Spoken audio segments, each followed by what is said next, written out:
Welcome to the Word for 2021. Today we're in Genesis chapter 43.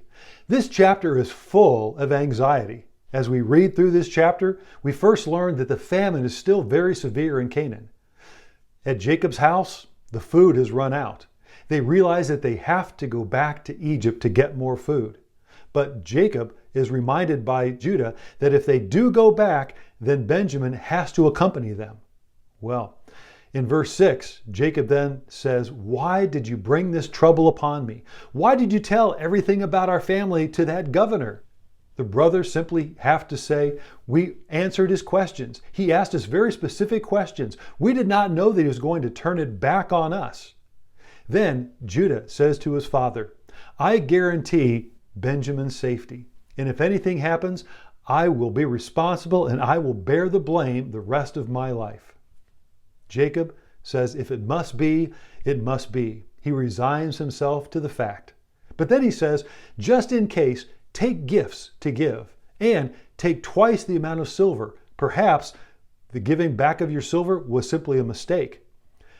May God give you mercy, is what he prays over them. Then finally, Jacob says, if I am bereaved, I am bereaved.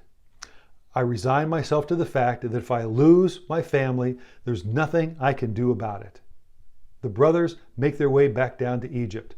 In verse 18, it says that the men were frightened. They were escorted to Joseph's home.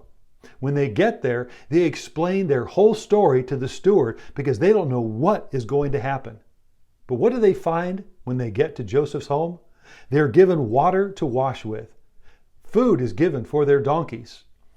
They eat and they drink with Joseph, and Benjamin is given 5 times more than anyone else.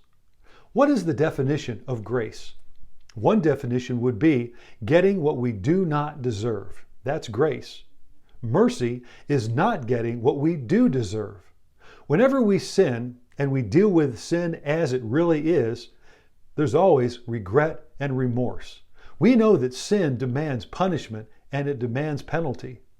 Many different times we come to God and we make promises that we'll never do it again.